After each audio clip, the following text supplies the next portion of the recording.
We have in the house Mr. Doug Moreland, and Howdy. you're from South Texas, right? West. More west? South of west. Southwest. Southwest. We are in Steamboat Far Springs. out west. Sorry, I'm talking over you. No, you're good. That's your show. Steamboat Springs, and we're at musicfest. Yes. And it's where you and I get to catch up every year. And so shout out to musicfest, 4 days of Texas country music. A whole lot of Texans. More cowboy hats. Well, there's probably the cowboy downhill in a few weeks. Probably has more cowboy hats, but there's a bunch. Lots of four-wheel drive trucks. Yeah. It's crazy how full this mountain gets this week. How many years have you been coming up here? Well, I started in 2001. I missed a few in 2012. Yes. So the first place we stayed was here in the lodge. It was like me, Corey Morrow, Pat Green. So Corey had a room with his band, and then Pat had a room with his people. And then, thank you. And then pretty much everybody was just in the lodge. And then we played at the Bear River, they called it. Now it's called Timber and Torch. But Krager, Dub Miller, who else was here? I don't know. It was a fun time. Yeah. I remember one party in here, this guy had a helmet on all day and then all night. And we were all playing cards around the table just like this, the same kind of room. And I said, hey, man, you ever take that helmet off? He goes, no.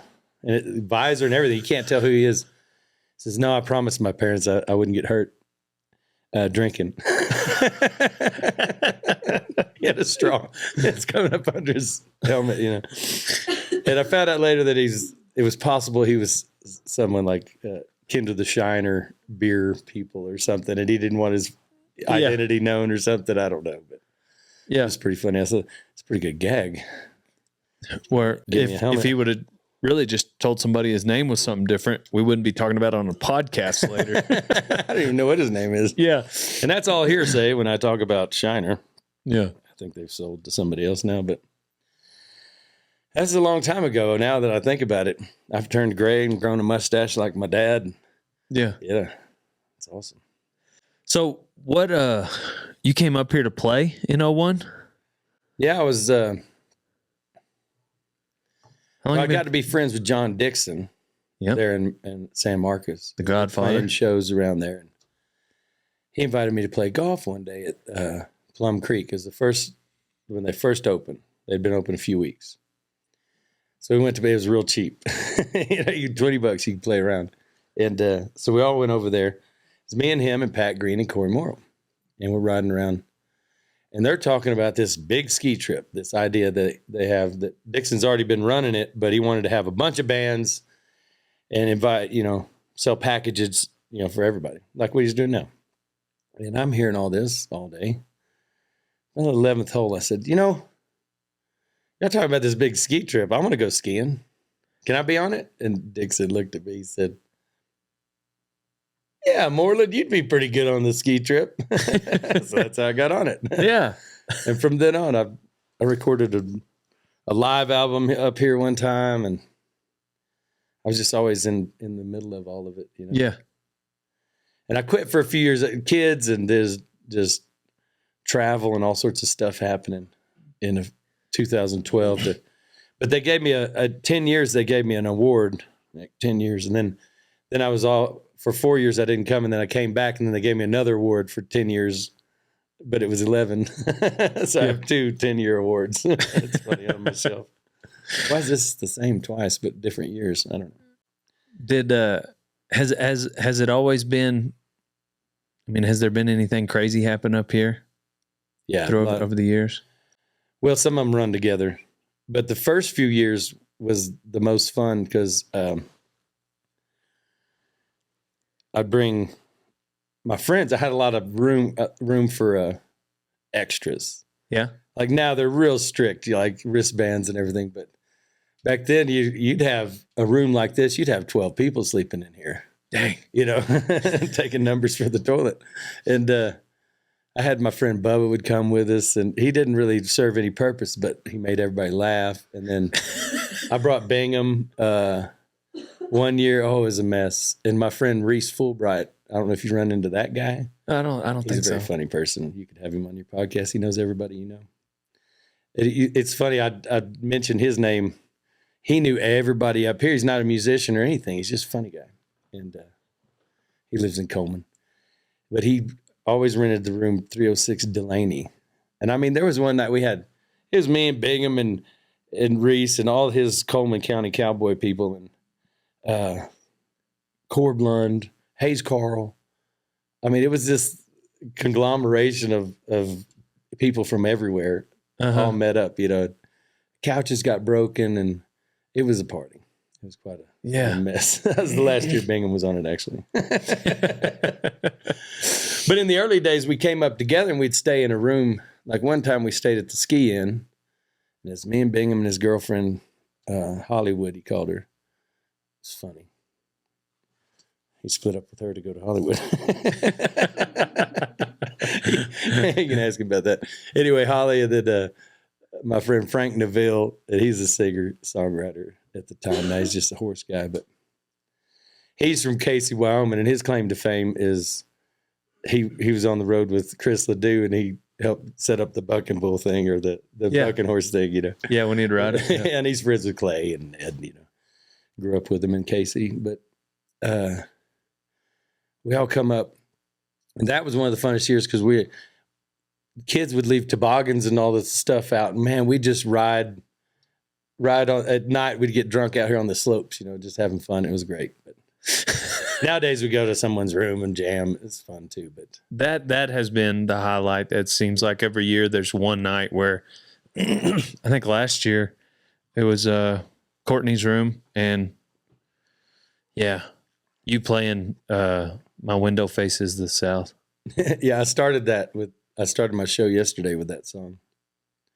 Yeah, because I don't know, I like it, but it's funny. You play it. Talking about it yesterday. Yeah, it's awesome to hear you play it. Bob Will stuff. Yeah, I think you do it better than Bob. Well, he's dead. That's what I'm saying. That's what I'm saying. It's easy to beat him. Guy can hardly get up. It's easy to beat him. I know he's rolling over, but he's not getting up. So, what about your the ranching side of your life, the cowboying side of your life? How tell me about the early days. My dad is the most winningest chuck wagon cook in the world of chuck wagons. I guess. Oh, fun! So, it's my claim to fame. He builds wagons, chuck wagons. He's a Wainwright. But we grew up in Fort Davis, and my granny always had a ranch that my dad took care of. Okay. So she'd have it for a while, and then something would happen, and she'd have to sell. But she'd always find another one. So it was always, I'd go help my dad ranching, you know, and I always thought, I still had the glamour. I mean, Lonesome Dove had already come out, you know, I just had the glamour of ranching in my mind. And we'd go down, she had this place south of Marfa. And called the Zio is what she called it. It's on the Casa Piedras Ranch. And it had a bunch of zeolite on it. She was trying to figure out how to market that for kitty litter. Now you can take it for health. But anyway, we don't own the ranch anymore. But I'd go down there and help my dad. I said, Dad, when are we going to take the horses? You know, he goes, well, the horses, you know, we're going to fix fence. And so don't we need to ride fence or something or go collect strays or something? He goes, no, there ain't no strays. Today, son, we got to get water from that windmill over to that tank, you know. So all my ranching fantasies went out the window when I realized that ranching is just long distance plumbing in West Texas anyway. It's like, it was always just get water over to here. Sorry. I'm walking around in the cold up here. Holy I know. Cow. You go from warm to cold, warm to cold, warm to cold. 10,000 feet. Yeah. And then the altitudes. Yeah. All the things that go with this place. Usually I go home and just dry out for like, this is my last hoorah. And then I dry out for a month and then come back to it. So when did you start playing music? Well, back to ranching. So ranching. I decided I didn't want to be a rancher. Yeah. Gotcha. Yeah. I'd rather be a cattleman. And even then, you have to count cows all day. I'm trying to figure out where I want to be. Now I think I like my role as just a musician that gets to go to ranches and play music on them and hang out, maybe hunt Like we have a pretty good deal with Cibolo Creek Ranch down there south of Marfa. My friend Tom Davis runs that place, and he's a good dude. He likes the music. When I was a kid, I could have gone the ranching route, you know, and I wanted to rope real bad. So I learned a bunch of rope tricks. I watched everything and read everything you could about Will Rogers, my hero. And but then I realized, you know, the easiest thing to do is probably play the fiddle. I'm going to start playing fiddle, and then I can go do all these other things. So that's really what happened. Right. And so I had to take fiddle lessons when I was a kid, and I didn't like it. And when I decided to move to the fiddle, it was when I realized I didn't want to ranch, because how much work is involved in ranching. I figured if I could fiddle, you know, I might be able to make money that way. And sure enough, it worked out. I've made just enough to survive without getting a real job, you know? Yeah. Which is the goal. Yeah. Yeah. Just make up stuff out of nothing. My granny was always proud of me, and she didn't realize how much I wasn't doing, but she loved me though. And she was the rancher, you know, she's a ranch peddler, they called her. She had a card even that said ranch peddler, and she sold ranches around there. And so I still want to have a ranch, but I don't know how much ranching I want to do. Right. It's a lot of work out in West Texas. Yeah. I kind of like to play the music. Yeah. So where's your place at? Right on the edge of Fort Davis. Okay. So there's all this land beside me, and we're kind of landlocked because of some landowners that have the outskirts of town. And it's nice. Nothing's going to be built next to us, but at the same time, I have dreams of owning it all. Yeah, you just go stare at it. Yeah. Yeah, you got to stare at it all day. Well, maybe that's what. So I already drew pictures of the ranch gate, you know, the big maybe that's what made me think. They call it South Texas. I pictured that area, but for me to get there, I do go west, but I also go south. Yeah. Yeah. Well, it's all the way. So Fort Davis is a ranching community, and so is Marfa and Alpine. But Marfa has been taken over by art, I guess, lack of a better term. And then Alpine is wanting to be artsy, and they've got some great stuff happening, but they're still kind of the hub, the closest place to go get groceries and things, you know, instead of the regular stuff. But Fort Davis is kind of hidden, you know, and it's kind of landlocked by big old ranches like the 06, and the Beals have a big place right there beside it, and then the CF is right there, and all these big, huge old ranches that aren't going to change much until, you know. Right. So I love being in Fort Davis, and we do a barn dance there once a month to play music for the people around there. So I hadn't had to travel as much as I used to. So what were the early days of music like for you? Did you do a lot of traveling? Yeah, when I first started, I thought I needed to be a cover band. So I was in the 90s. I went to school at South Plains College for a couple of years and learned fiddle and learned how to drink beer, chase girls, try to get better on the fiddle so the girls would chase me. It didn't always happen that way, but I like to think it did. Anyway, then I went to Nashville. A whole big group of us went to Nashville in like 94. And I was friends with Keith Gaddis, and well, at the time, I called him Pee Wee. And I got up there and went to the bar he played at on Mondays. He says, I said, Pee Wee, I made it. He goes, Doug, glad to see you. Hey, they call me Keith up here. I said, okay. Anyway, he's a great dude. He took me in and helped me. We played a bunch of shows together, and I got to play in his band at the bar. But I was just learning. And then I went on the road, started my own band a couple times in the 90s and played cover band stuff. But then at one point I saw Jack Ingram playing in Alpine to almost nobody. But it was so good. He played all his own songs, sold his own CDs. It wasn't a cover band at all. And I was like, whoa, man, I need to try this. And like the next day I started writing songs. Then went back to Nashville as a songwriter. And it didn't. No one really gave a crap. Like, damn Yeah. it. You know. So then I went back. The cover band was still kind of going, so we went back out. Then I ran into some friends chainsaw carving in 1998. And I was like, what are you guys doing? Well, we make bears and sell them. I was like, what? Like, out of what? Out of logs. No kidding. Let me try that. You know, it was on a Monday of Labor Day. I'd just been at the races and lost only money I had on some dumb horse. And I never bet. You know, I always went to the races and drank, but I wouldn't bet. And I was betting for this girl. And anyway, I lost my money. I was going back and I saw him doing that, and I stopped in and talked to him. It was right out by the racetrack in Rodeo. Let me try that. So I carved a bear. And then I sold it. This lady tapped me on the shoulder, and I went to the end of a 100-foot cord. He gave me an electric chainsaw to use. I didn't realize how crappy it was at the time because I'd never done it. I'd carved things with a knife when I was a kid. My dad carves. He's really good. But with knives, he carves little figures. So I know what to do.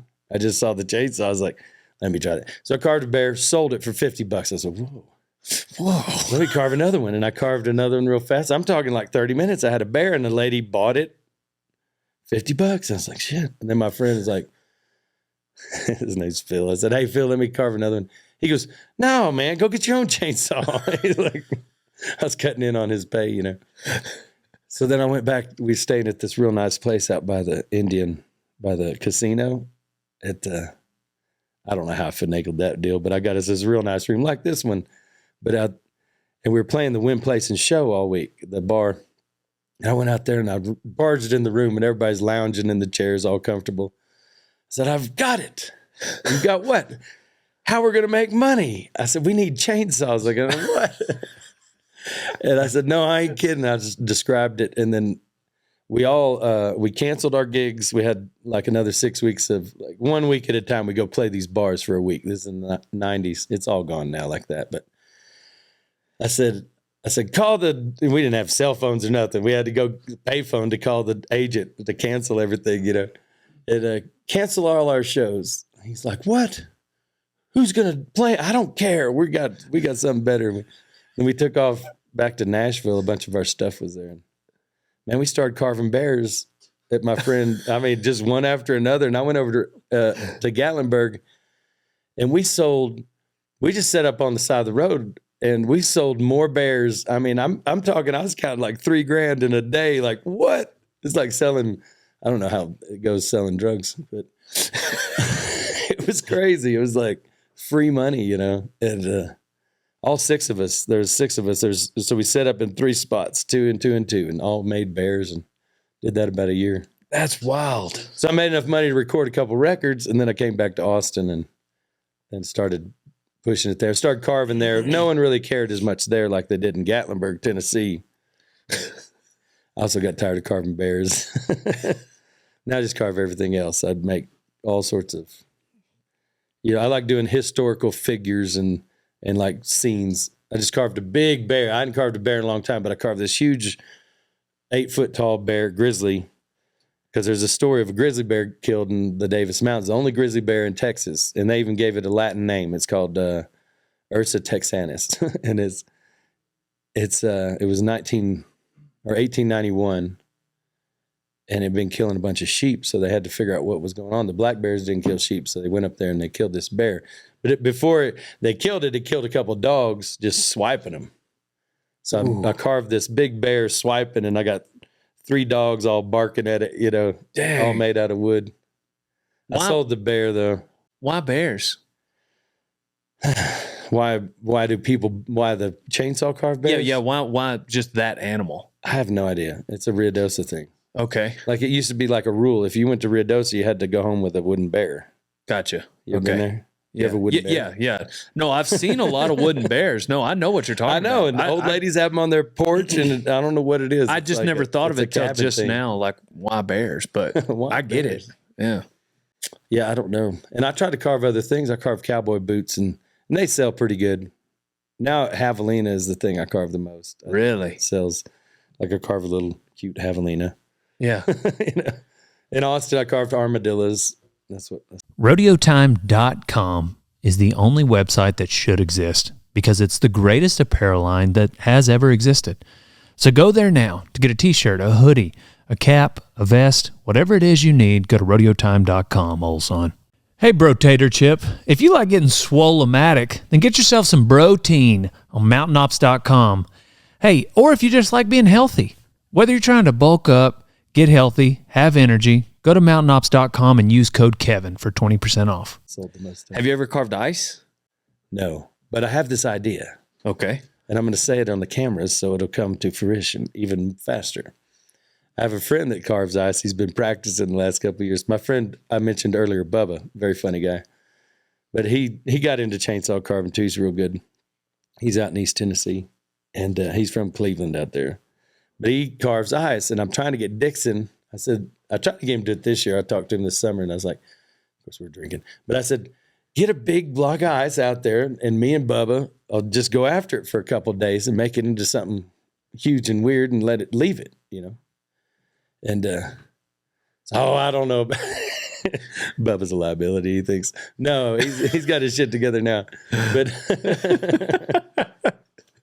but anyway, that's my idea. I'm gonna still push it toward him and have a, right out there by the main stage. Oh, I can see it. It's something that could happen. But we use the tools have gotten so much better. So you're using battery saws. It's not loud. It's not stinky. Because that's one thing, man. Chainsaw carving it can be loud and messy. And my wife, she's seen me carve for years. She wanted to go out and try it. And I said, all right. She's going to carve a pumpkin for her mother for Thanksgiving or something. Man, the next day her arms were so sore. She goes, how do you do that all day? I said, I don't know. I've been doing it for, 25 years now or longer. And she goes, you make it look so easy. I was like, well, I'm not trying to make it look easy. I'm just in a hurry. I got other things to do. I do got lots of projects. What else you got going on? Like Ranch, trucks. Yeah. I got lots of trucks I've been trying to work on. And I love patina of old trucks beat up. They always have a story. And that I have that song Ranch Truck, and that's big. It's because I've known all these trucks my whole life. I've collected them, and I try to get them running. And it's funny to me to have a perfectly running truck that looks like it shouldn't. I drive a bunch of those. Like I got a Ford truck I bought in 2000, and I still drive it. I've driven it up here many times. It just does not like it. It's like it's a 7.3. You got to plug it in to heat the motor, And when you ask people up here, it's like, no, we don't allow plugging in cars. I said, it's not a Tesla. This is like just 110, 15 amps is great. Yeah, they don't even know what you're talking about. Yeah, it's just heat the, what? But 20 years ago when I first drove it up here, there was a plug on every pole for everybody's truck because everybody plugged their stuff in anyway.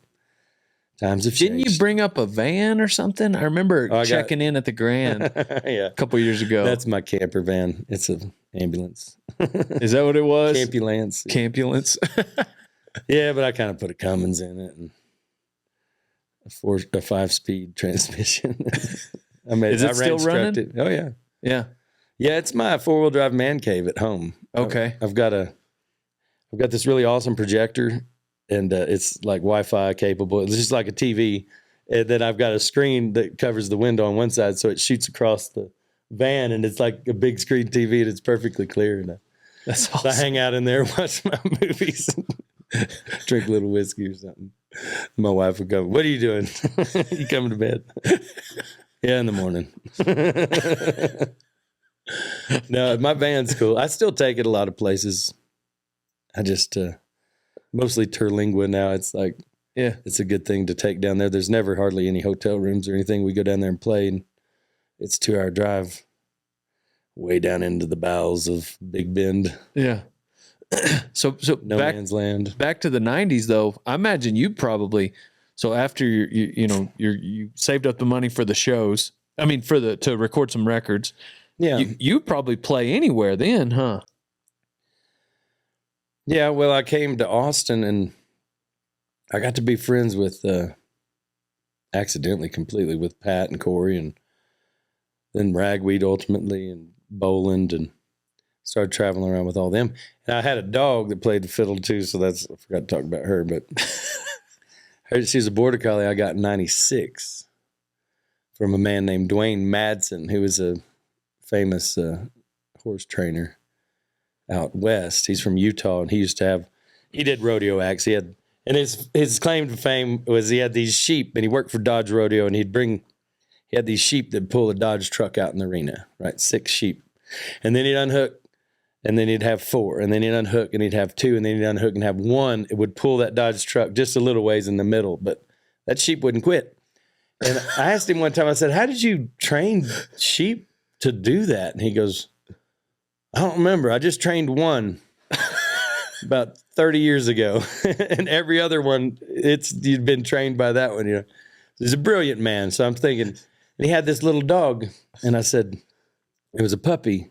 I said, Dwayne, I was down there. I had to load the hay wagon every day at this horse place I lived at. And I was a dude wrangler. I was a good dude wrangler. And a lot of people won't say they're proud of it. I was. I learned to do all my rope tricks there and dog tricks. I learned to train horses. This guy trained zebras and horses and yaks and crazy shit.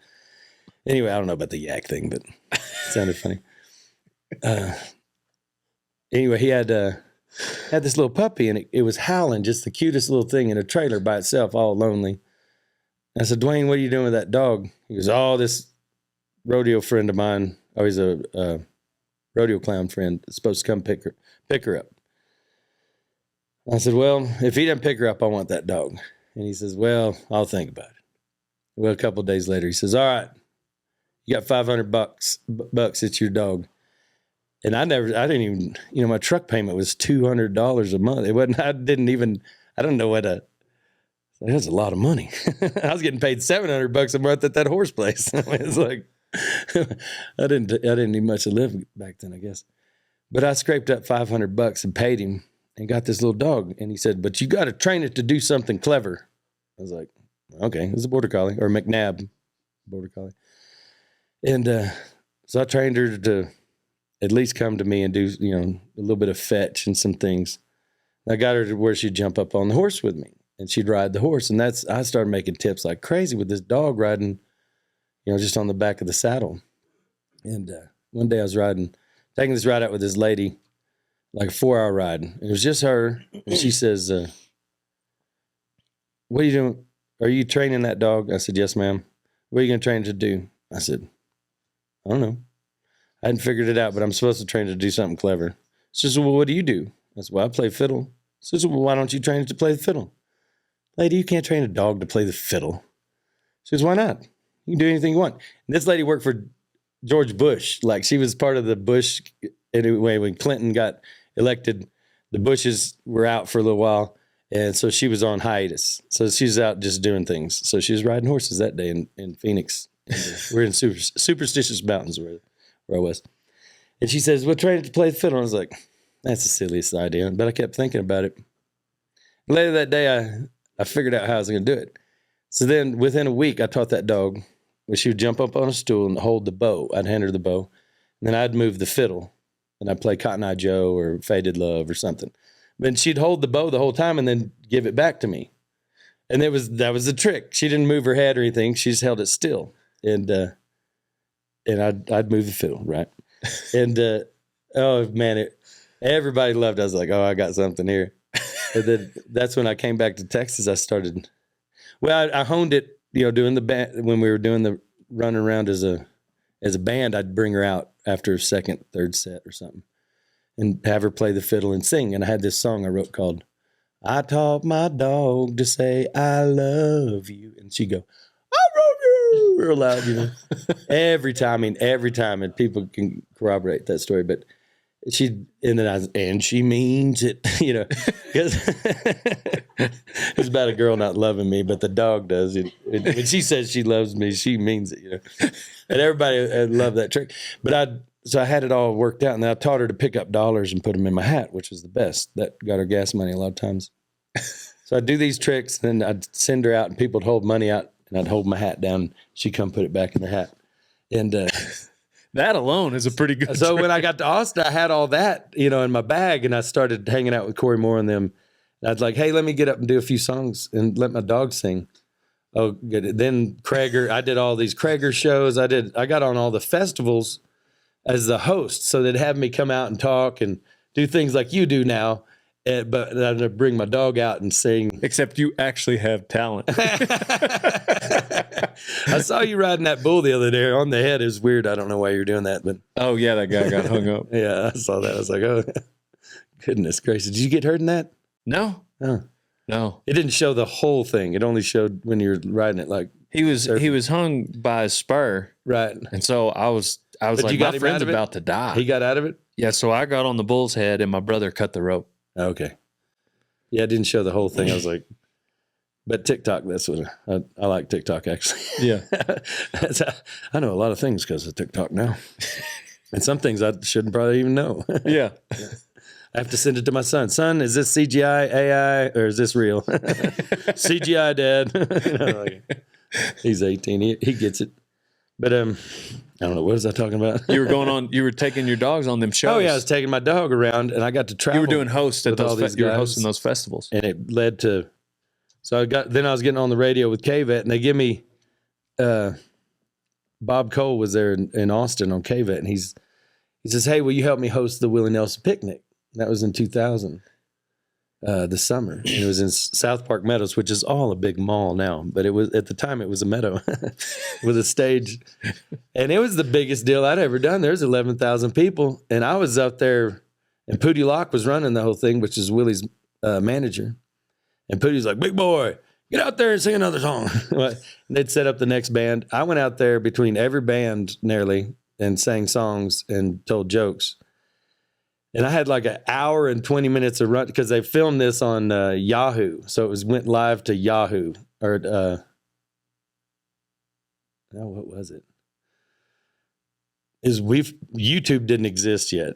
This is in 2000, but it was the first live thing to the internet or whatever of a Willie Nelson show, I guess. But anyway, I was a big part of it. But everybody got 2 songs, and here I was out there every song. I ran out of songs at the end. I remember I was singing my last song, and it's like right before Willie, and it's kind of getting dark, and I'm like, they didn't let me bring my dog though. It was the weirdest thing because they always wanted me to bring the dog, do dog tricks, but no dogs allowed. So they couldn't have me on stage with the dog and tell everybody no dog. It didn't make sense to me. It was like, whatever. But I didn't bring her. But so I had one song left, and it's really a tacky song about a guy. I mean, it's really tacky about a guy coming home and finding his wife cheating on him, but he has to take crap so bad he can't do nothing. And then he doesn't have any toilet paper, and it's like, it just goes downhill from there. But so I'm singing this song to 11,000 people who are waiting on Willie Nelson. I get this hand on my shoulder. I heard this. We got it now, son. I look back and it's Willie standing right there. It's like, cling, cling, you know, Whiskey River, you know. Holy cow, and the crowd erupted. I was like, oh, goodness. I don't know how my song went over, but somewhere in the annals of the internets of things is that recording. That's hilarious. Someone who's good at the Wayback device can go find it, I think. Hey, old son, if you're not feeding every morning with a Can-Am side-by-side, then you ain't no cowboy. I got a Can-Am because I needed a reliable ranch rig that I could use every day because I don't know how to work on stuff like that. So I want something that's not going to break down ever. Get yourself a Can-Am, old son. Rock and roll denim is what Dale Brisby uses to spur his bucking bulls. I get the Reflex. Gives me the mobility I need to be the cowboy I am. So go to rockandrolldenim.com, old son. How long did you have? What was the dog's name? Jalapeno. Jalapeno. Holly. How long did you have Jalapeno? I had her about 9 years doing those tricks. I lost her. She was scared to death of fireworks. And we're up there in Fort Worth on Eagle Lake and staying with my friends, my brother-in-law, Stubbs. And she got out and ran, and the fireworks were going off and stuff, and I think she got hit by a car. We found her, but we couldn't tell heart attack and it was real sad. She was a good dog. I had her granddaughter after that, taught her some tricks, and she did pretty good.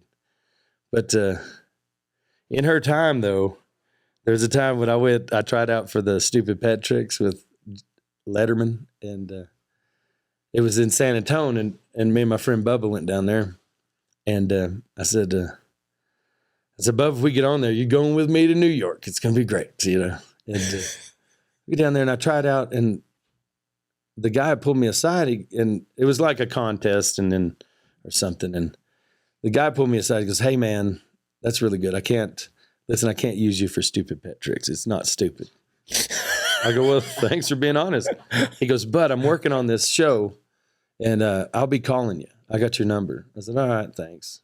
So I was all mad. We drove back up to Austin, and I had a trailer parked behind my grandmother's house, is where I lived, and me and Bubba were staying there. I was like, "Well, we just got," and I had a computer in the back of my grandma's house that she used to check her email, but I could get on the internet there, and that's where I managed my website. And I was in there. I said, "Man, we're just going to look up Jay Leno, and we'll just go be on Jay Leno." He goes, "Well, how are you going to do that?" I said, "I don't know. Let's go to his website." So we put it. It was like, I still hadn't been on the computer much at all. I had a website, but I didn't really manage it very well because I didn't know much. But I get on there and I'm like, Jay Leno, and it comes up jayleno.com, and on the front page it says, "If you've got something interesting to share with Jay, send your tape or video to," and it has an address, Dang. So we went out and I got the video camera. It was still a tape. I mean, everybody had already switched to DVDs, So I had a VHS tape, and we went out there and we filmed the dog playing the fiddle and singing. Then I filmed her driving my car. I had this big Cadillac with horns and painted like a Texas flag, and it's tops cut off of it. But I had this boat seat in it, and the inside was like a boat. But you could lay down on the floor, and I could steer the car, and the dog would sit in the seat and put her feet and stay there, like with her feet on the steering wheel. So we drove the car across the yard a few times, filming the dog driving, one paw out and one paw on the. Oh, damn, it was funny. So I sent this off to Leno and to that address. And 2 days later, like, I didn't even send it, priority. I just sent it. I get a phone call. That was Monday I sent it. And Wednesday, that guy calls in the afternoon from Leno. He goes, "Hey, this is so-and-so. I work with Leno. And, hey, we received your tape." And I hear all this giggle, like laughing. I'm like, "Oh, you did? Did you watch it?" And he goes, "Yeah, after we found a VCR." I said, "Sorry about that. That's all the equipment I had." He goes, "No, it's great. We had a big laugh out of it. So you want to come out to LA?" I said, "Shit, yeah." "When?" He goes, 2 weeks. I said, "No kidding." "Yeah."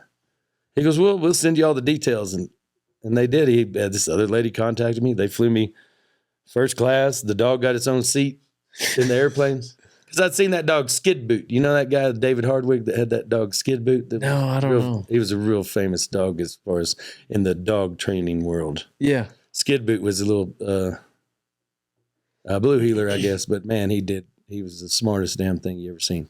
And Skid Boot, he'd throw a ball out there and go get that ball. And Skid Boot, no, back up. And then Skid Boot back up. And he goes, "All right, on 3, you can get the ball." And he'd do this 1, 2, 4, 15,000. He'd keep going. The dog would just sit there, and he'd finally go 3, and the dog get it.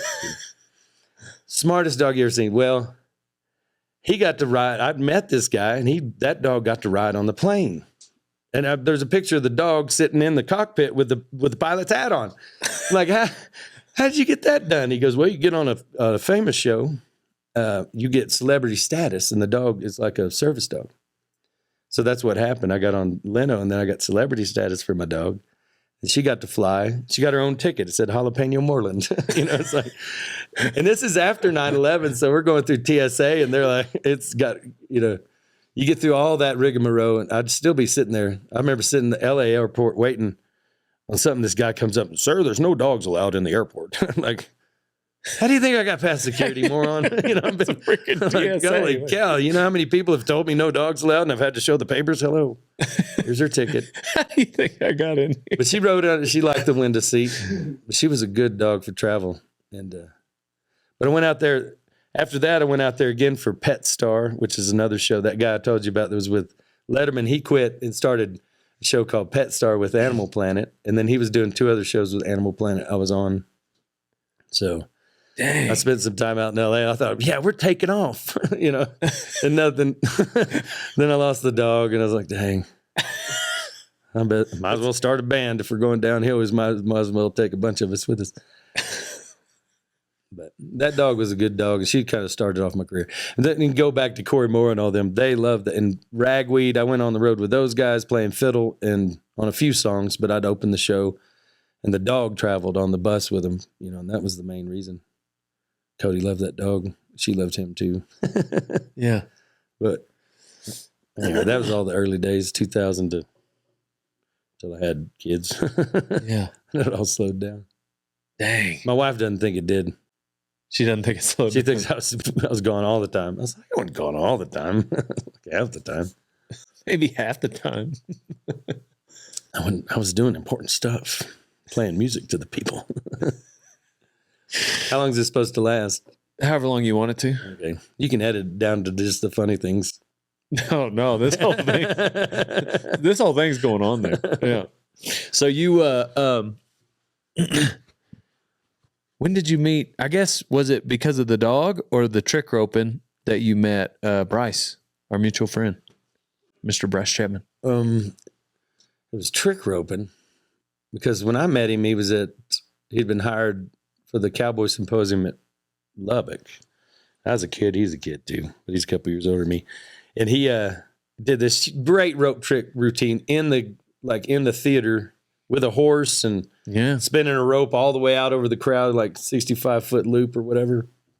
I was quite impressed. And I remember walking out there and he had all his ropes laid out and he was talking to people and I picked one up and I was doing some tricks. He goes, I don't know, he said something that was really like, yeah, keep trying, kind of. Like, yeah, well, yeah, whatever. I'm going to go. And it made me go work harder, so it's not bad or good. But fast forward years later, I run into him. And all right, first he's friends with one of my best friends, Wilson Capron.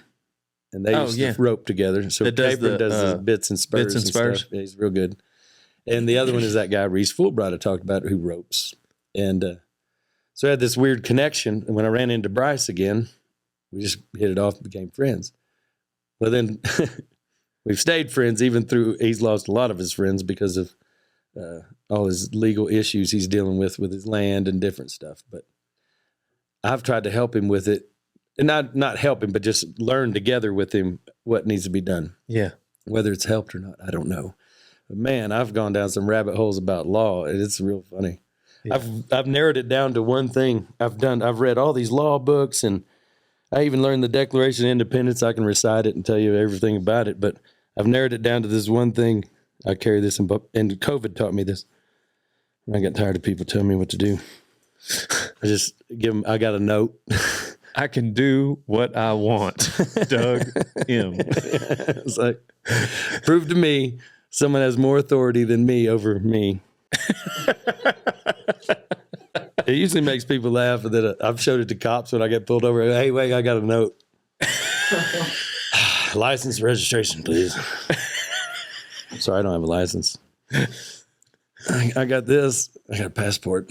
Did you know my dad? I don't think so. Yeah, Coke. It sounds familiar, and I know the story of just because you know a lot of people I know, but we don't know that who knows who. when you brought up Cowboy Symposium, we used to go there too. Oh, okay, he would go. Well, my dad was always a big part of it, so and I would go also. And some of my earliest influences, like Gil Prather and some of those cowboy singers, was there. And they would stay up all night drinking beer, playing songs, and it was great. And now I tend to do that myself. I was doing it last night. Maybe it again tonight. That's why we come to this thing, so you can stay up all night playing songs. But yeah, the Cowboy Symposium, that was my early molding of, that's where I met Barry Tubb. Yeah. Well, Barry Corbin, for that matter. Ace Reed, that guy was cool back in the day. Ray Reed was his cousin that ran the symposium, and my dad was friends with all them doing the cowboy stuff. And what are some of your go-to stories you like to tell on stage? I have no idea. Don't you like to tell some stories on? Yeah, but they just come up out of nowhere when I see somebody, and you don't ever. I just talk until the punchline happens. I don't even know what it is sometimes. You never know ahead of. I just figured you knew ahead of time. Like sometimes leading up to a song I'm going to play, I'll have a story of how we wrote it or who I was with or what was going on. But no, I don't know what I tell. Every time it's different. Every show is different for me. Yeah. And my wife even, I've got her to playing with me now the past few years and doing our barn dances in Fort Davis, which is great. She never would do it in Austin, mainly because it was just, there's so much for her. It was stressful to, she felt judged by so many good players everywhere. You know, in Austin, every other person's a good player. But out in Fort Davis, it's great. She's in my band, but she likes to make a set list because she likes to have everything organized. And, you know, and me, I like to start with this song and end with this song, but everything else in between we don't know what's going to happen. So now she's purposely quit making me set lists so I can be less regimented. Was she the one that you were telling me last year? Was she the one that made you get the goats? Oh yes, we have goats, and we're getting goats back now because she sold them finally, and now they're coming back. Yeah, which you're not crazy about the goats, if I remember the story correctly. Well, I wasn't crazy about 15 goats. It started with 4, and they all had 3, and then one died. But it's like, holy cow, that's a lot of goats all at once. But now a few of them come back. She's going to have 7 now, but she's about to clear some fence lines. She does not want me to do it with the bobcat or with the fence guy that I want to get to help me. She's like, they don't care. They tear everything up and make a big pathway. I said, well, there's some reason for that. It has to do with fires, yeah. You know, but anyway, she's going to use the goats to clean up her fence line, which is fine. If I can keep her happy, we got horses and goats, and if she's happy, I'm happy. Yeah. Yeah. If I'm happy and she's not happy, that's because I'm drinking. I try to get her to drink with me sometimes, and then the next day she always has a headache. And she's like, I told you why I don't drink. You don't have a headache? I said, no. You said this isn't a drink, though. This is like a energy thing. It's only like 15% alcohol. It's not bad. Like it. Yeah. Oh, only. It's like those epic westerns. Holy moly! They gave us a bunch of those one time after this party, and I was drinking them like it's a can like this, not quite as big. And my wife's like, "Hey, you can't drink those like beers." And there's a pile of them sitting over here by the pool. I was sitting in the pool, and you're in the pool. You don't know. You can't walk and stuff. Oh man, she had to get me back and we were in the ambulance, and she doesn't like to drive that thing. It's like driving a tractor, you know, and the shifter's over here, and you got to hold your mouth just right to turn the key, and you got to lift the handle on the outside to get the door good and shut, you know. Anyway, she had to drive me home, and of course I fell asleep. It's like from Alpine to Fort Davis, 20 miles, but driving that thing, and it doesn't have tags on it. I hadn't got tags since 2020 on it. I told him I didn't want to. I've been pulled over a couple of times. He goes, show him the note. I did. He's pulled me over twice now. He's a new highway patrol in Brewster County, and he pulled me over again. He goes, "Hey, I thought you were going to get your stuff taken care of." I said, "No, I'm working on it." And I just laugh. You want to see my note again? No. Get it taken care of. Okay. Then he let me go, you know, but. So it's pretty loose out there. It's fun, but it's not, there's not too many streets. We got a new sheriff, though.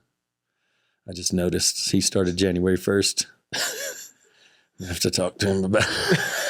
Hey, listen. I got a lot of vehicles that I drive I don't register because it's just Fort Davis vehicles. I got a Jeep I drive every day, and it's just, yeah. I don't need to register it, do I? Outlaw trucking. That's what we call it. That's why I call myself the outlaw here sometimes, because that's what just right outside of what they consider law. What you said the Jim Sharp podcast I had done, you and yes, I've met him. Jim buddies. Yeah. He's got one of my wood carvings. He's such a nice guy. We're at that place is what's the one in Stephenville? City Limits. And we left there, and he goes, "I know where party is. I'm riding with you." Okay. So he gets in my truck, and I had some wooden boots that I carved on the floor. Like it's a log with a boot, you know? Yeah. It looks like a trophy, really. Well, that's what it was going to be. It was for somebody else. But I had an extra one, and they're on the floor, and he gets in, and he's kicking them. He goes, "What the hell's on the floor?" I said, "It's a boot." He goes, "It's not a boot. It's like wood." And I said, "It's a wooden boot." fuck you need a wooden boot for? It's like, well, I sell them. He goes, who the hell wears a wooden boot? I said, nobody wears it. It's decoration. He goes, oh, well, how much you want for one? I said, $100. He goes, well, I need one. So then we got to his house and there it sat on his table and it's probably still sitting there. Wooden boot. Who needs a wooden boot? That made me laugh. But I've run into him over the years. And then there's other people I know with it. Total Feeds is what keeps the herd powered here at Radiator Ranch, and Total Equine is what I've been giving Boone for 10 years. He's 24 years old and still going strong. You can get it on Chewy.com or a dealer near you. Ever since I started riding bulls and punching fools, I've been wearing an American hat because I'm an American. I actually wore a different hat before that for the longest, but then my mom got a job. So wear an American hat, old son. Otherwise, you ain't no cowboy. Well, Colter, I saw him on your podcast. I thought that was pretty good. I've gotten to be friends with him over the years. I imagine, he and I talked about you at the, he played that night in Vegas, and we went and hung out. And, your name came up a few times, but he seemed like the reason I asked him if he knew you, because I knew he had. I was telling him he should come here. And yeah, I think he should too, but he's kind of, I don't know. I don't know. He might not like it. I don't know. It's fun to me, but I'm a social butterfly. Well, when I thought about it, I thought about you, and I was like, surely you know Doug Moreland. He's like, no, I know Doug. But anyway, that doesn't surprise me. It seems like you two would hit it off. Like, no, he had me play on his last 2 records with just fiddle, just kind of. Oh, cool. My style, I guess. Yeah. I don't get asked to play on a lot of records. How'd you come across meeting Colter with him being? Doing that radio show with Bo Smith, and in Austin we had a radio show called Behind the Lines, and we talk about songwriters, and he, I guess Bo knew about him, and Bo says, hey man, we're getting Colter Wall on here. You got to be here next week. I said, man, I'm going to be gone. He said, you got to get back. It's going to be the best. This guy's good. He's good. I was like, what? Let me hear it. And then he played it. I was like, oh, you know how you see on TikTok, they do it a lot with Colter Wall. There's like, some guy listen to Colter Wall for the first time. He'd be like a black guy with headphones. Man, like, that's the way I felt. I was like, what? No way. Whose voice is this, I was like, all right. And I had to go to Pennsylvania for this chainsaw event and was heading back on, we left there Sunday. And man, I made it back to the show by Tuesday when we had it, and Colter was on it. And he was great. And he played a song. I can't remember what it is right now. But what's interesting, he played this song that I guess he hadn't recorded it or played it again. And not that he hadn't played it again, but he hadn't recorded it. So it's the only place to find it. And somehow people have looked for it and downloaded our SoundCloud for that radio show. I mean, enough where it made a considerable amount of money. I mean, I was like, if we split between 4 ways, probably need to give some to Colter. I didn't know that was happening. I was in Mexico, kind of getting broke, wondering what I was going to do. And I got all of a sudden $2,500 in my account. And I was like, where'd that come from? I text my friend. He goes, that Colter Wall show, they're downloading it like crazy. I was like, dang. So some of those things can make some money, I guess. Yeah. So maybe we ought to get our radio show going again. Yeah. But that show was one of our best. It still gets downloaded a bunch. And then first time Charlie Crockett come to town, he was on our show. And then he played some shows there in Austin. And then the rest is history. I don't know if our show did anything for him, but he was there. Yeah. And then I played with him a couple times at Green Hall and different or Lukenbach, sit in playing fiddle, but they're great. But Colter's cool. It was such a good. They got to be friends with Bo, and he came down and stayed a bunch, and then got to be friends that way. But yeah, he's really talented, and he loves the cowboy stuff. So, as do I. I try to meld it in as best I can, but still be relevant. Yeah, if that's the word. Have you? I feel like in all your travels, you've probably come across quite a bit of like celebrities. Yeah. Have you got to meet some celebrities? Yeah. One time I was well, I'm friends with some, I've gotten, of course, done things with Willie and all that crew over the years, but there was friends with Ray Benson, and he had, they were playing down at Stubbs downtown in Austin. I went down, and you don't knock on a tour bus if you know who's on there, and you just go on and you find out if you're invited or not. That's about it. So I just go on the bus, and it's just Ray and what was that guy's name? He's the piano player with the Leno show, Letterman show. Paul, I forgot his last name right now. Paul, anyway. So I walk in and Ray's like, Doug, and he's rolling a big joint. And he's like, come on in, sit down. And he's talking to me. How's the wife? How's the kids? How's the blah, blah? How's the chainsaw art? And whatever. Anyway, he'd been talking to Paul Schaefer. And Paul's just sitting there looking at us. And then Ray finishes it and lights it and hands it to Paul. And Paul smokes it and hands it to me, and I smoke it. And Paul goes, Ray. And Ray goes, what? He goes, the fuck is this? And he goes, it's Doug Moreland. Hi, Paul. Like,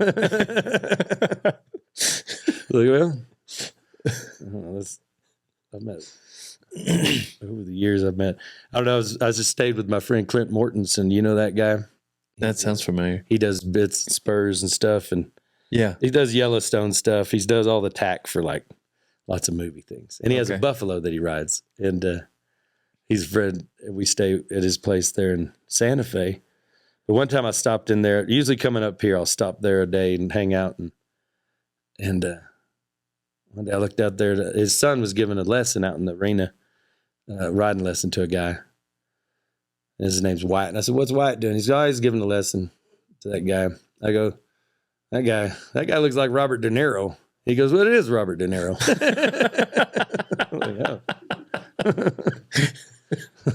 Then you walk in his house and his pictures of him with all sort of Val Kilmer and all the people, from all the cool movies. And he just bought a movie town. So we went over there the other day and got to tour around it. It's where they filmed Silverado. They built it for the Cheyenne Social Club, which was back in the 60s, I guess. And then, but several John Wayne movies were, when they come to town, that Buster Scruggs was the last thing they did there. And Oh, yeah. we walked in the saloon with it's all painted white. He's like, damn it, they painted this whole thing white. He wants it to go back to wood, but it's an interesting place. It was cool. It's right by his house there. And I took some video walking around it, but now I'm going to have to go back and watch Silverado again. See that down in it. That way we can see it again. Dang. Well, I appreciate you jumping on here. Yeah. I don't even know if we covered anything important. No, Some of my timeline, but man, it gets all, I can't remember. Sometimes I remember things different than they really were. Well, I get to interact with you up here, and every time we stop and talk, it's usually for somewhere between 30 and 40 minutes, and I hear a different story every time, and they're always hilarious. And that's why I was like, I got to have Doug on the podcast when I set up at Music Fest. Well, good, man. When you texted me, I was like, of course, I got your name in there backwards. It says Brisby Dale, and I'm like, and my eyesight's not as good because I'm 50. Who the hell is that? And I was thinking it's a girl like Brittany who? Anyway, I'll change that. Yeah. But I was honored. I was like, oh, that's good. Yeah. No, Because I've been watching the clips lately, and I thought it was pretty funny. Some of those guys you've had on there. Yeah. Oh, it's been fun. I like to bring on people that I like to listen to. I feel like if I'm interested in their story, and yeah, I knew you'd have something funny to say. Yeah. And I knew the chainsaw deal. I want to get some art from you or something.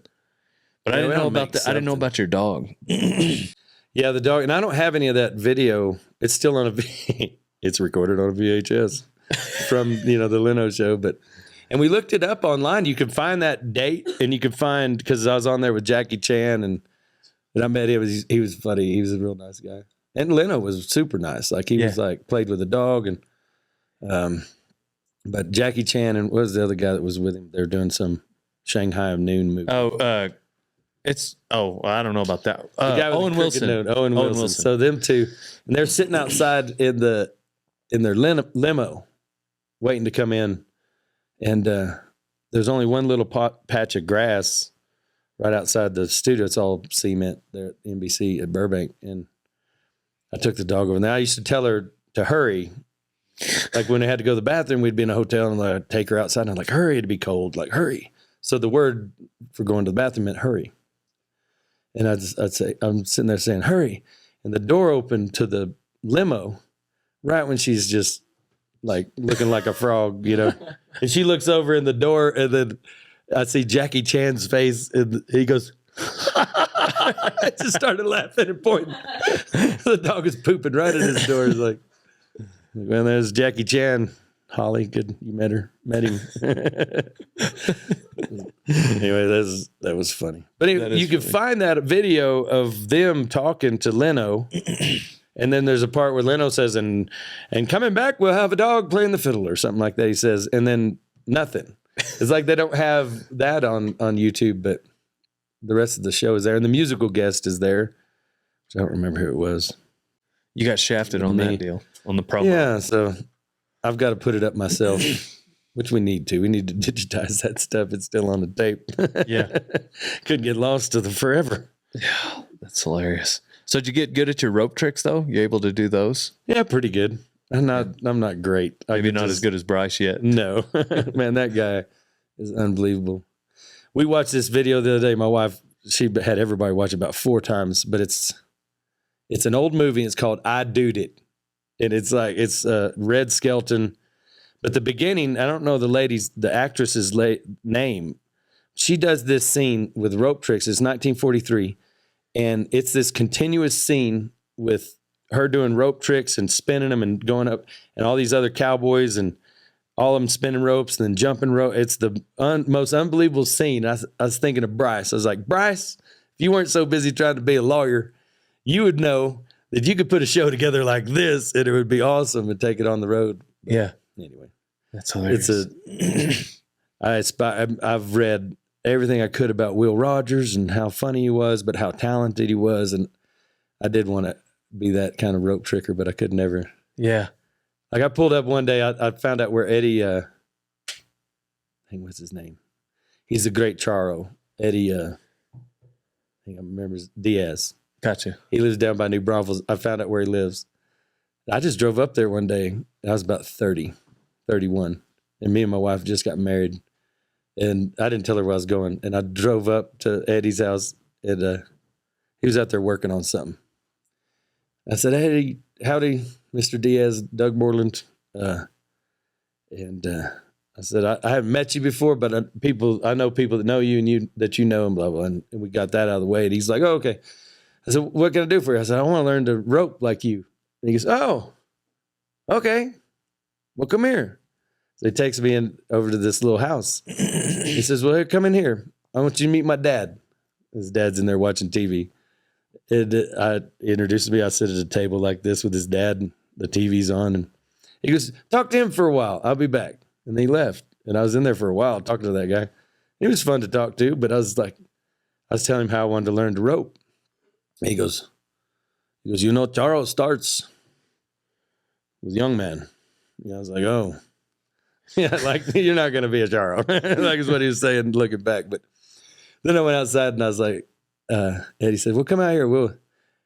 I'd already bought a rope. I had a big, long, like hemp rope from, South Mexico.